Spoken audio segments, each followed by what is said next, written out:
friends. This is another episode of the program Empire of Lies, in which we discuss manipulation and disinformation in Russian media. Russia declares war on the world. Solovyov's rhetoric as a mirror of the Kremlin.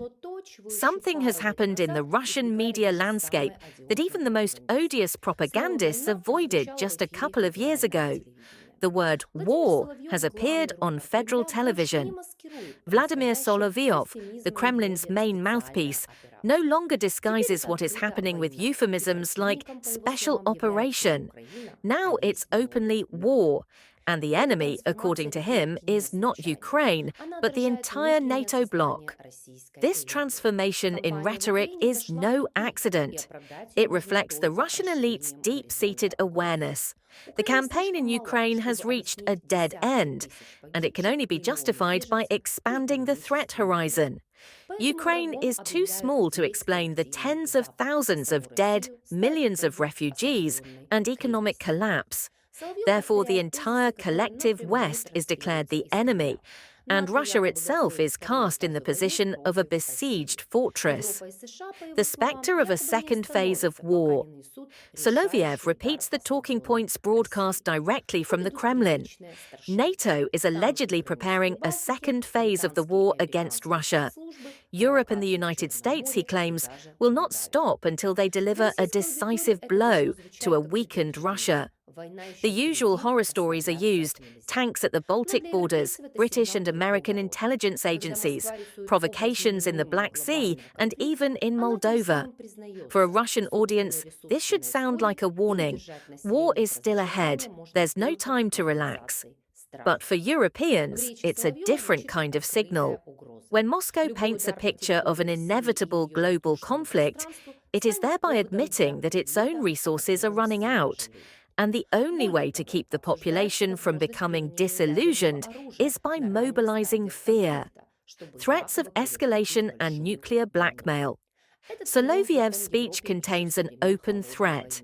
Any strike on Russian territory or airspace will be grounds for a response everyone will regret. Furthermore, the possibility of using nuclear weapons in the early stages of a conflict is discussed, supposedly to prevent a major war. This tactic has been familiar to Europe since the Cold War. When Moscow can't win in conventional combat, it swings its nuclear baton. But it's worth remembering that nuclear blackmail isn't a show of force, but an admission of weakness. It's more desperation than resolve. If Russia had confidence in its army, it wouldn't have to resort to threats of apocalypse. Shifting the blame. The West is always to blame. The entire stream of accusations aired can be boiled down to one thesis: Russia is not to blame. Are civilians dying in Belgorod? The Ukrainian air defense is to blame. Europe is discussing drone strikes, so it's a Western provocation. Even the destruction of international institutions, like the UN, in Russian logic, is the fault of Atlanticists and globalists. This strategy is a classic tactic of authoritarian propaganda.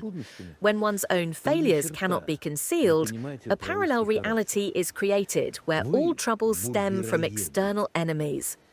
This narrative is advantageous to the Kremlin. It consolidates domestic support and shifts the conversation from real problems, the economic downturn, censorship, repression, to a struggle for survival against the entire world. You simply don't understand courage and heroism.